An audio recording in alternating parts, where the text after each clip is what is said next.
Welcome dear rockets, कैसे हैं आप सभी। और भाई साहब के ड्रामा डाई हार्ड फैंस, आपका क्या हाल है। तो आज हम आपके लिए लेकर आ गए हैं सुपर कोरियन सीरीज। देखो, इसका इंट्रो देने की जरूरत है नहीं, क्योंकि आप इसके पहले 1 मिनट को देख लेंगे ना तो नारे लगाएंगे कि हमारी मांगे पूरी करो, बाकी एपिसोड्स पेश करो। इतनी भरपूर एंटरटेनमेंट करने वाली ये सीरीज है जिसका नाम है मॉन्स्टर, जो कि 2016 में रिलीज हुई थी। आपको कहने की जरूरत तो है नहीं, सब्सक्राइब आप कर देंगे, लाइक की मैं अपेक्षा करता हूँ मूवी के खत्म होने के बाद। तो कहानी की शुरुआत में दिखाते हैं अपने हीरो को, जिसका नाम है ली। ये बहुत ही अमीर घर का लड़का है। एक्चुअली हुआ ये था कि 1 साल पहले बेचारे का एक्सीडेंट हो गया, उसमें उसकी आंखों की रोशनी चली गई थी। लेकिन इस 1 साल में उसके सुनने की शक्ति कई गुना ज्यादा तेज हो गई कि वो दूर से कोई फुसफुसा भी लेना उसको साफ साफ सुन लेता है। घर के नौकर तो धीमी आवाज में कहते हैं कि मालिक तो देख नहीं सकता, क्यों ना कुछ कीमती चीजें चुरा ले। हाँ, पर ली एक एक शब्द साफ सुन लेता है दोस्तों, और वो उनका दिया हुआ खाना नीचे फेंक देता है। फिर होती एक मीटिंग। ये देखिए, ये है ली की मौसी, जिसका नाम है मोना।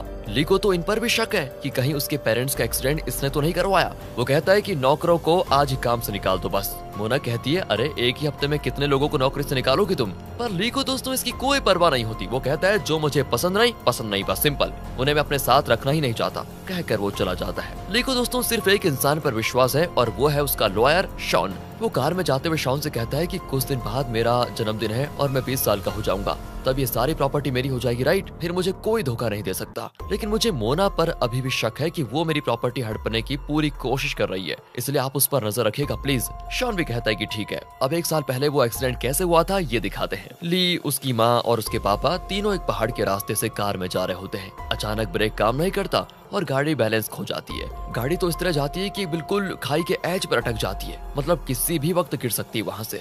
ली के पापा बेहोश होते हैं और उसकी माँ का पैर गाड़ी में फंस जाता है। वो बेचारी पैर निकालने की बड़ी कोशिश करती है, लेकिन निकाल नहीं पाती। ली तो आधी बेहोशी में होता है। उसकी माँ अपने बेटे को बचाने के लिए उसे गाड़ी से सड़क पर धकेल देती है, और उस रास्ते से आती गाड़ी को देखकर मदद के लिए चिल्लाती है। वो गाड़ी भी रुक जाती है। उसमें से एक रेड जैकेट और हुडी पहना हुआ आदमी बाहर आता है, पर मदद करने के बजाय दोस्तों वो कार को खाई में धकेल देता है, और इसी वजह से ली के दोनों पेरेंट्स मारे गए थे।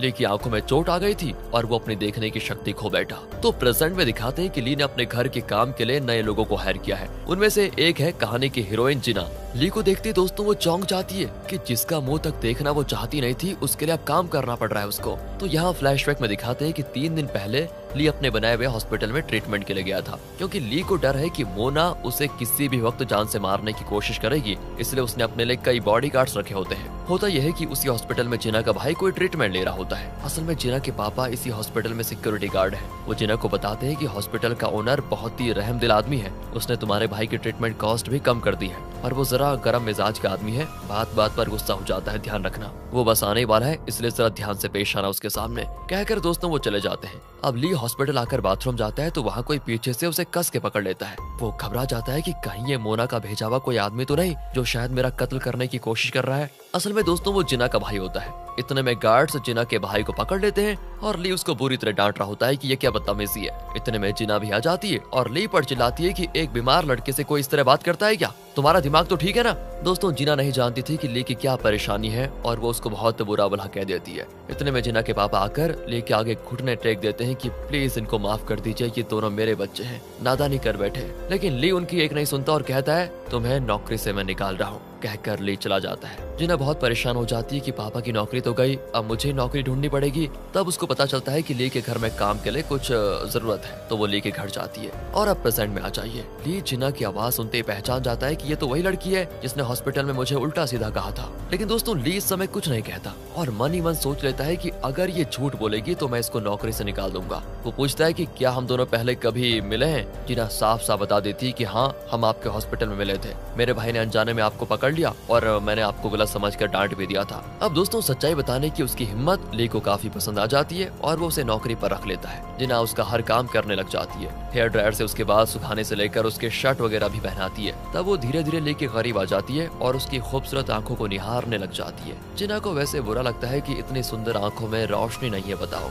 अब दोस्तों ली भी सेंस कर लेता है कि वो बहुत पास आ गई है। वो कहता है, इतना पास मत आया करो, दूर हटो। सब कुछ दोस्तों बहुत अच्छा चल रहा होता है। लेकिन एक दिन की बात है, मोना जिना से कहती है कि ली तुम पर बहुत विश्वास करने लगा है, इसलिए तुम्हें मेरा एक काम करना होगा। तुम उसकी हर बात को मुझे इन्फॉर्म करते रहना कि वो कहाँ जाता है, किससे बात करता है, क्या फैसले लेता है। अगर तुमने मेरा काम कर दिया तो मैं तुम्हारे पापा को उनकी नौकरी वापस दिलाऊंगी और तुम्हारे भाई का हॉस्पिटल बिल भी मैं भर दूंगी। दोस्तों ये सारी बातें ऊपर खड़ा ली सुन रहा होता है, क्योंकि उसके कान तो हमने जैसे आपको पहले बताया बहुत तेज है। फिर जिना ऊपर आती है तो ली कहता है मैंने तुम्हें नौकरी से निकाल दिया, तुम जा सकती हो। जिना पूछती है मुझे नौकरी से निकाल दिया मतलब, मैंने ऐसी कौन सी गलती कर दी? ली कहता है तुम मोना के साथ मिल गई हो और मुझ पर जासूसी कर रही हो। और दोस्तों ये सुनकर जिना को गुस्सा आ जाता है। वो कहती है कि एक तो आपकी वजह से मेरे पापा की नौकरी गई, जबकि उनकी कोई गलती नहीं थी।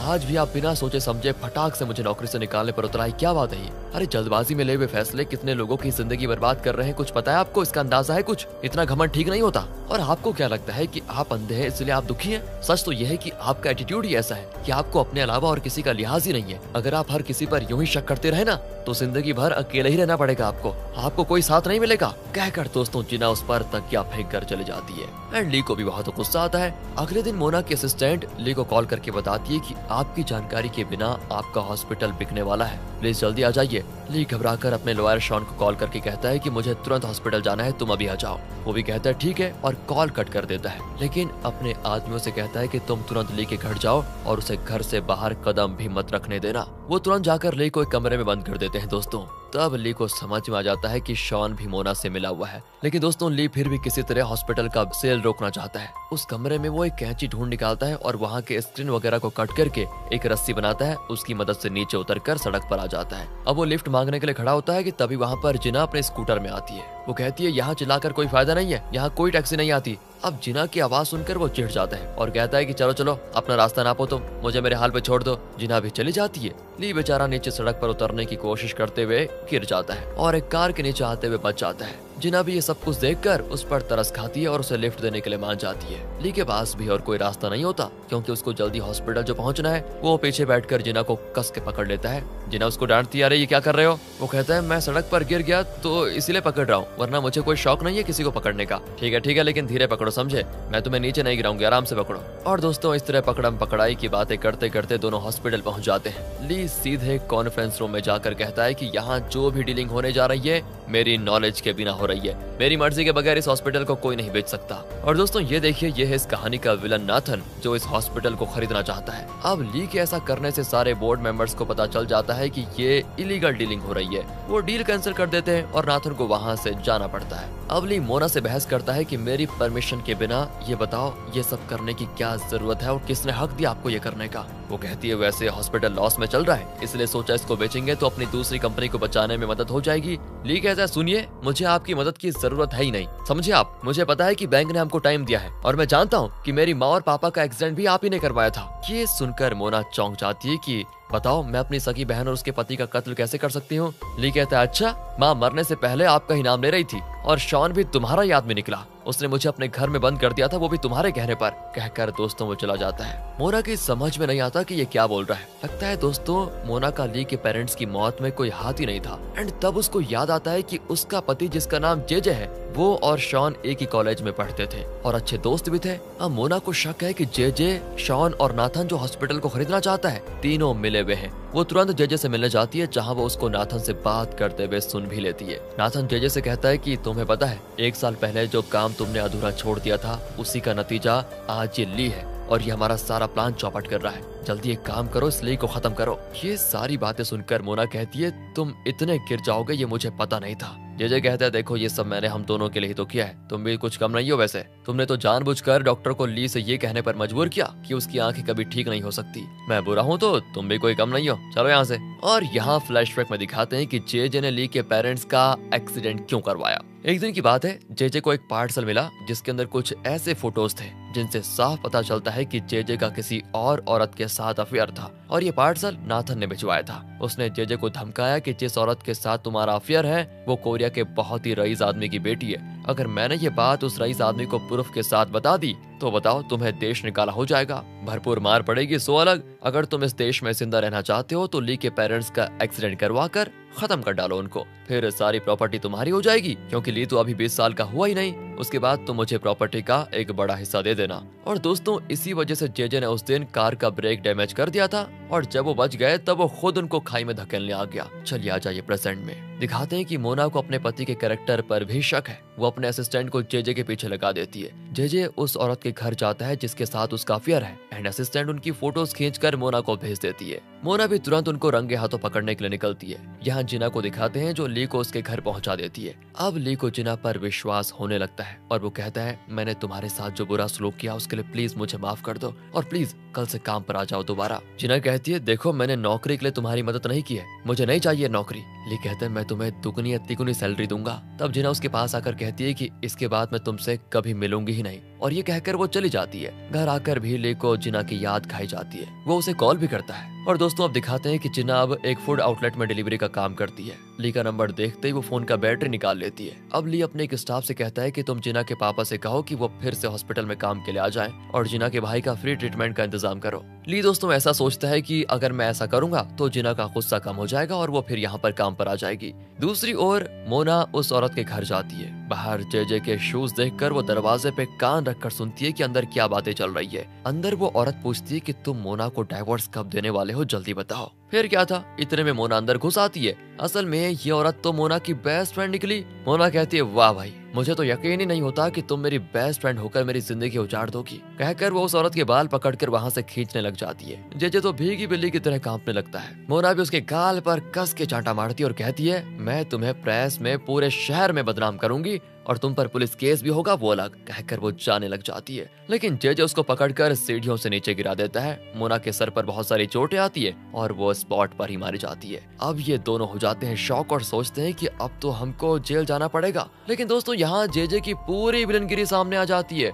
वो एक क्रिमिनल को कॉल करता है जिसके ऊपर कई सारे केसेस हैं। जेजे कहता है, ध्यान से सुनो, मैं तुम्हें $2 मिलियन दूंगा, तुम मेरी वाइफ की लाश को ठिकाने लगा दो बस। और एक काम करो, ली के हॉस्पिटल लैब में एक वायरस का पता चला है, तुम किसी तरह उस वायरस से उसको इन्फेक्ट करा दो, फिर तुम पुलिस में सरेंडर हो जाना और कह देना कि ली के कहने पर तुमने मोना को मार डाला। इस तरह उस पर इल्जाम भी लगेगा और इन्फेक्शन की वजह से कुछ दिनों में वो मर भी जाएगा। अगर तुमने ये सब कुछ कर दिया तो तुमको $2 मिलियन दूंगा मैं। दोस्तों क्रिमिनल को और क्या चाहिए था, वो मान जाता है। यहाँ जैसा ली ने एक्सपेक्ट किया था, जिना का गुस्सा कम हो जाता है और वो वापस ली के घर में काम करने के लिए आ जाती है। ली को भी उसके आने से बड़ी खुशी होती है। तब ली को वो क्रिमिनल कॉल करके कहता है कि तुम्हारे पेरेंट्स के कत्ल के पीछे किसका हाथ है ये मैं जानता हूँ। असल में उन्होंने मुझे ही कत्ल करने को कहा था। तुम एक काम करो, अपने हॉस्पिटल लैब में पहुंचो, वहीं मैं तुम्हें सारी डिटेल्स दूंगा। ली को बहुत गुस्सा आता है क्योंकि आज तक वो मोना को अपने पेरेंट्स के कत्ल का जिम्मेदार मान रहा था, लेकिन अब सब कुछ अलग ही होता है। वो तुरंत जाकर जिना को लेकर लैब में जाता है। उस क्रिमिनल ने दोस्तों पहले से ही लैब में वायरस को सेट करके रखा हुआ था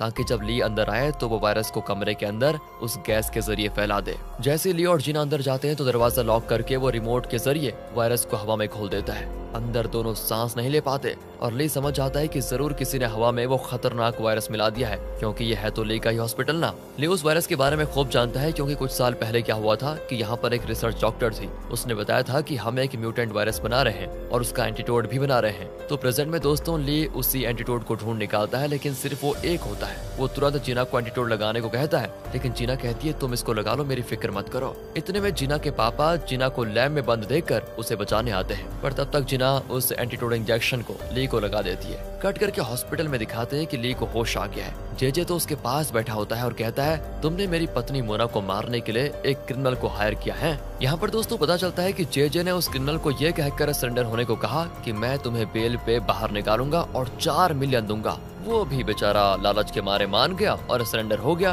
और उसने पुलिस से कह दिया कि मैंने ली के कहने पर ही मोना का कत्ल किया। इसलिए दोस्तों अब पुलिस भी क्रिमिनल के साथ साथ ली को भी अरेस्ट कर लेती है। दूसरी ओर न्यूज में बताते हैं कि हॉस्पिटल लैब से खतरनाक वायरस लीक होकर हवा में मिल गया है। लगभग 7 लोग अब तक इस वायरस की चपेट में आ चुके हैं। दूसरी ओर ली जेल में होता है और उस क्रिमिनल का सेल कुछ ही दूर पर होता है। वो तो अपने सेलमेट्स को बताता है कि मैंने ही इसे फंसाया, मैं तो बाहर निकल जाऊंगा और मुझको $4 मिलियन मिलेंगे, लेकिन ये बेचारा यहीं पर सड़ेगा। अब दोस्तों आपको तो बताइए कि ली के कान कितने तेज है। उसकी सारी बातें ली को सुनाई देती है और वो समझ आता है कि वो क्रिमिनल इसी जेल में है। अब ऐसे में क्रिमिनल के सेल में एक नए आदमी को लेकर आते हैं जिसे वो सभी मिलकर बहुत टॉर्चर करते हैं। एक दिन जब जेजे क्रिमिनल से मिलने आता है और फिर उसको वो एक ऑफर देता है कि तुम जेल के अंदर ली को खत्म कर दो और तुमने अगर ये कर दिया तो मैं तुम्हें 10 मिलियन दूंगा। इस बार क्रिमिनल को ये नामुमकिन सा लगता है, लेकिन अब इतनी बड़ी रकम सुनकर वो मान जाता है। उसके बाद वो ली को मारने का मौका ढूंढता रहता है और अपने साथियों से कहता है कि इसे कॉरिडोर से धक्का दे दो, लेकिन ली को सारी बातें साफ सुनाई देती हैं।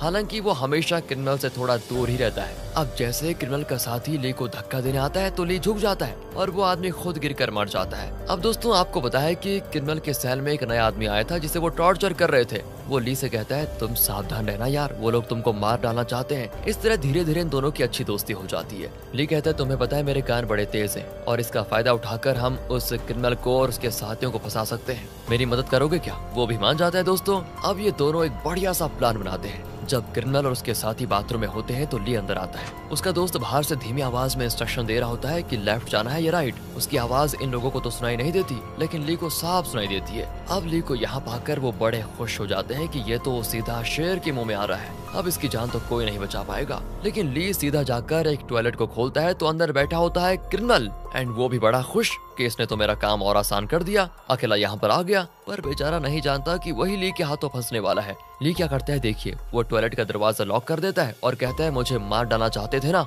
अब देखो मैं तुम्हारा क्या हाल करता हूँ। ये कहकर वो एक रस्सी निकालता है और उसे ऊपर फिक्स करके अपने गले में फंदा डाल देता है। क्रिमिनल की तो कुछ समझ में नहीं आता कि ये बंदा फंदा डाल के करना क्या चाहता है। इसी बीच ली का दोस्त सिक्योरिटी गार्ड्स को बुलाकर ले आता है कि सर देखिए ये लोग ली का कत्ल करने की कोशिश कर रहे हैं। फिर क्या था दोस्तों, गार्ड्स आकर देखते हैं तो ऐसा लगता है जैसे क्रिमिनल ली के गले में फांसी का फंदा डालकर उसको मारने की कोशिश कर रहा है। एंड उसके बाद तो वो लोग उस क्रिमिनल को खूब पीटते हैं और वार्न करते हैं कि अगर ली को कुछ हुआ तो तुम्हारी मौत। अब ये क्रिमिनल दोस्तों ली का कुछ नहीं बिगाड़ सकता। तब ली उसको एक ऑफर देता है कि अगर तुमने मुझे सच बताया तो मैं तुम्हें 20 मिलियन दूंगा, लेकिन वो नहीं मानता दोस्तों। कुछ दिन के बाद क्रिमिनल बहुत बीमार पड़ जाता है और लगता है ये भी लैब में उस दिन वायरस से इन्फेक्ट हो गया था। इसकी मदद अब सिर्फ ली कर सकता है क्योंकि उसे ही वायरस के बारे में पता है। वो ली के पैर पकड़ कर रोता है कि प्लीज कुछ भी करके मुझे बचा लो, मुझे एंटीडोट दिलवा दो। अब पहले तो ली अकड़ कर मना करता है, लेकिन फिर कहता है ठीक है, लेकिन तुम ये बताओ कि मुझे मारने का प्लान किसका था और तुम जो कुछ मेरे बारे में जानते हो वो सब कुछ बता दो, वरना मैं तुम्हारी कोई मदद नहीं करूंगा भाई। क्रिमिनल कहता है कि जेजे ने तुम्हारा कत्ल करने के लिए मुझे 4 मिलियन देने का वादा किया था।